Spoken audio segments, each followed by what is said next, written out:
Lamar Odom, who we're starting to hear all sorts of really, really bizarre stories over what happened in this Nevada brothel. He's now sitting in the hospital, clinging to his life. They have released the 911 call, and we've got a couple of them here, a couple of clips of the 911 call. First, here's the 911 caller talking about how they found him. I need to hurry, please, because he's got blood coming out of his nose, white stuff coming out of his mouth. They can't get him to wake up. He's like almost not breathing. Blood coming out of his nose, white stuff coming out of his mouth, and he's not breathing. Now, there's been a lot of talk and a lot of speculation and a lot of reports about cocaine as well as the sexual enhancements that he were taking. Listen to this. They just handed me something called, let me look at this, Reload 72 hours strong sexual performance enhancer for men. I mean, this is some sort of packaged supplement. And they said he's taken a bunch of these.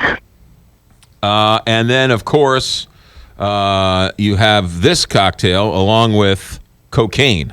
That was the brothel owner, right? That was right. Now, listen to this. This is they also found cocaine too.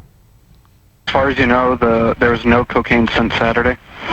That is correct. Yeah, since Saturday, yes? No, since the cocaine, not since Saturday.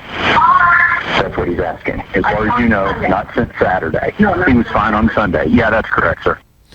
All right, pretty disturbing. Now, Dennis Hoff is the owner of the brothel. Here's what he said he saw. 911 said put him on his left side, and they did. Started throwing up. He was still alive. Ambulance came, police came. And there you go. That's the story of Lamar Odom. Dennis Hoff, you remember, has garnered a little bit of national attention. He had that show on HBO called The Bunny Ranch, and is sort of made a secondary career out of being the proud owner of some brothels in Nevada. He's sort of made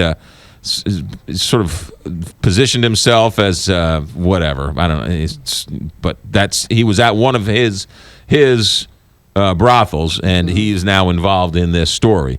But he's clinging to his life. Mm-hmm. And the thing is, really, we don't know what is in his system. I think they were going to do, or they probably already have done blood tests. Right. Because, you can't go by really what they know. They only can go by what they saw him taking, right, allegedly. Yeah. So it sounds like from what you're reading, it sounds like he's clearly had a drug problem, and he's clearly suffered from a drug problem for years. And Khloe Kardashian has sort of mentioned that in her statements to the press, that he had some struggles and some issues and some demons he was fighting through, which is why the marriage never worked.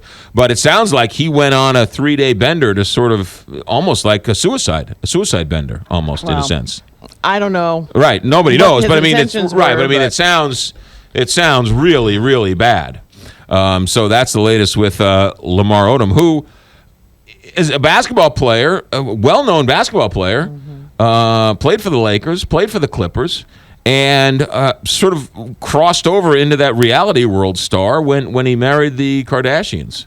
And so, here they are once again in the middle of something. It's very sad. Very bizarre story. Children and, Really very bizarre story. Yeah. 810 here, Big 550, KTRS. Altair Travel and Cruises, ladies and gentlemen. How would you like to